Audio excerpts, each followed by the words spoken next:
So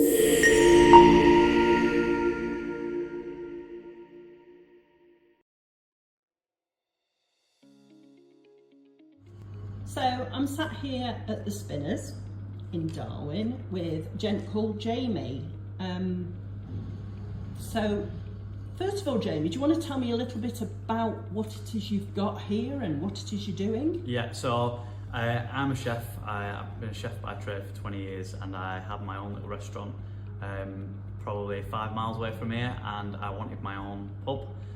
This place came up and yeah, we went for it, and we wanted to bring a sort of asset to the community, bring people like a premium pub experience in Darwen, which is my hometown. And I love Darwen, and I think the people of Darwen deserved somewhere. How long have you been here then? We opened on the 19th of June. Right, this so year. You kind of had the summer, and how did the summer go? Because we didn't have a really bad one, but... No, in fact the summer was amazing. It was better than we could ever expect. We have a huge beer garden at the rear, which backs onto like a pond. And yeah, so the beer garden was full all summer, which was amazing. And we've had to sort of change our tune as the weather's changed. Well, we haven't got the beer garden anymore. How do we change that? So what we've done is we've brought a lot of comfort food onto the menu, a lot of sort of midweek deals, and like tonight we're doing chippy tea. So yeah, we've had to adapt, and now we're looking forward to next summer with the World Cup and, you know, the sunshine in our beer garden. Yeah, I tend to forget that the World Cup's coming up next year. So how did you come across Growth Lancashire then? Were you given us, told us, recommended us to, or? Okay, so I actually know someone on Blackburn with Darwen Council. So I got in touch with my friend who works for them, and then she's passed on information about business support in the area, which got me onto Growth Lancashire. And then a lovely chap called Purvis got in touch with me, and they've been amazing in supporting me. So yeah, because I believe that you've had some mentoring off Darren as well. Yeah, a lovely fella called Darren Jenkinson has come in and shown me how to use an email marketing system and how to best tell the story behind my business and promote my business. We've actually got a networking event that has come to fruition through Darren on the 11th of November, just to bring more people in the pub and try and get businesses together. Yeah, it's always a good thing to get businesses and let them know that they can use you, because I'm presuming that you're quite happy for a business to come and put their Christmas do with you, or a business to come and use a table for lunch or anything like that, really, aren't you? Yeah, I think in this day and age, pubs don't survive if they are just pubs. Yeah. So like I mentioned earlier to you, we have got the rooms upstairs. We want to do a lot of business to business work, so the networking event, corporate lunches, we've got corporate guests staying now in the rooms upstairs. So I think a lot about what a modern pub has to be in order to survive in this climate. You have to be a little bit more than just a pub. So that's what our aim is to be, you know, be here for a bit of a community hub as well. So I'm just looking around as we're sat in here, and I can only see one telly, which is nice. Yeah. That's going to be the focus of your World Cup then, I presume, just the one telly, or are you going to do something outside in the garden with a screen if the weather permits? Yeah, so we've just had the electrics installed for outside, so we're hoping to create a bit of a fan zone out in the beer garden with all the flags, big screens, a little bar out there. No, nothing crazy, but somewhere where families can come together and enjoy the football. Exactly. So it's to encourage not just dads to come and get very drunk, but it's you want it to be a family style event thing going on. Absolutely. You know, we are open and welcome to everyone, but we do good quality food here. That's sort of the driving factor behind, you know, me being a chef, driving factor behind the business.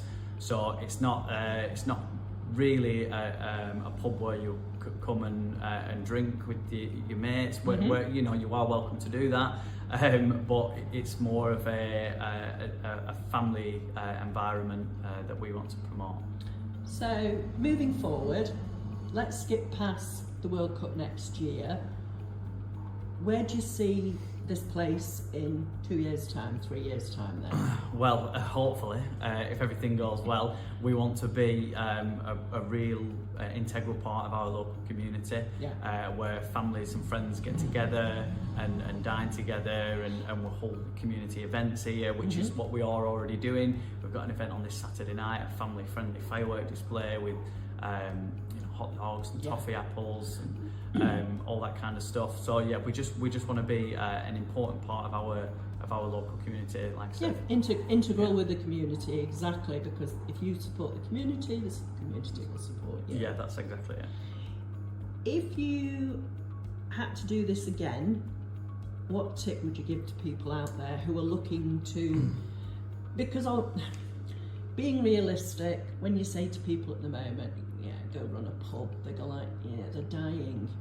What tip would you give to people out there who might be thinking of it, and is there a different way that they can approach it maybe than just being a spit and sawdust drinking hole? Yeah, so as I said before, in today's climate, pubs don't survive if you are just a pub. You have to be more than just a pub, and that's what we want to be. So for example, we've put the rooms in upstairs. We are looking at business to business trade. If you want to go and open your pub, whatever you think it's going to be 10 times harder than that. And it's been up and down for us since opening, but we are here, we're thriving, we're looking forward to the future. Look at other revenue streams, don't just look at selling drinks or selling food. Look at how you can provide your community and local businesses with a service to increase the amount of revenue and footfall coming through your door. Having been out and about in Lancashire recently, I have seen quite a few quite innovative ideas. There's a pub not that far from me that has a children's ice cream bar outside that they've set up by building a grand shed on the side of it. Fantastic. So it's things like that, isn't it, that's going to get you. Look, times are changing, and I think the days of sitting and drinking in the pub all day, that's generationally. You can't afford it either now, can you? It's not the old, take £10 and get drunk. Of course not, and people are drinking less and less alcohol. People still drink alcohol, of course, but people drink less and less alcohol. So having a good non-alcoholic and soft drink range, having a coffee machine, having some good food on offer, and providing a nice, clean, warm environment and with a friendly atmosphere. And being able to accept kids. Oh yeah, of course. Is always a big one, isn't it? Because the amount of pubs who go no kids and lose out, I think. Well, kids don't spend any money, but the parents do. And every penny that goes in your till goes to help supporting your business. Exactly. So basically, if you're going to go into a pub, then just don't rely on one income stream. That's exactly it. Think outside the box. How can you serve your community in a way that benefits you and the community? Okay. Have you got any? I take it you're going to have a Christmas menu. Are you starting to take Christmas bookings? Yeah, we're already fairly booked up for Christmas now. We've got the local council having the Christmas party here. We've got local gyms having the Christmas parties. We've got Christmas parties on every weekend in December. We're almost fully booked for Christmas Day. That was my next question. Are you going to be open for Christmas Day? Of course, been there, done that, and I wouldn't go back to that life. Do you know what? A lot of people say the same thing, but I absolutely love doing Christmas Day. You're organised, you know what everyone's having, everyone's pre-ordered, everybody's in a good mood, the staff are in a good mood. Oh, it's a wonderful atmosphere. It's just I had young children at the time. I can imagine. Didn't quite fit in with running a family and being in the kitchen at 9 o'clock in the morning through till 6 at night. But you just put Christmas off till later on in the evening. That was what it was. So you've got Christmas coming up. I suppose, yes, having a full calendar related to what events are happening throughout the year gives you that option, doesn't it, to run events for things. So events are a massive part of any sort of hospitality business now. So we have events on all the time. Last week we had a Halloween sip and paint event where a group of girls came in dressed up. I think there's 12 of them, all with canvases, all dressed in Halloween costumes, and they sipped on Prosecco while they all painted and chatted. It was a really nice event. And Was that your idea, or did they approach you? Because that is, I've never heard of anything I can't like take that. credit for that, I'm afraid. We've got a wonderful manager, a lad named Sam, he organised that. But yeah, having events on, really integral to keep people interested, keep people coming through the door. Yeah. All different demographics then with your events as well. And it's just a really nice way of putting people in the pub. It is. Thank you for chatting to me. So if anybody wants to find you, where are you, and are you on socials if they want to come and find you, and have you got a website? Yes, we do have a website. It's www.spinnersdarwen.com. You can see all about upcoming events, you can book a table, you can see what we're up to on there. I'm on social media at JamieEvans89. You can, if anyone wants to fire any questions over or show some support, feel free to. Not a problem. Lovely to chat to you, Jamie. Thank you very much.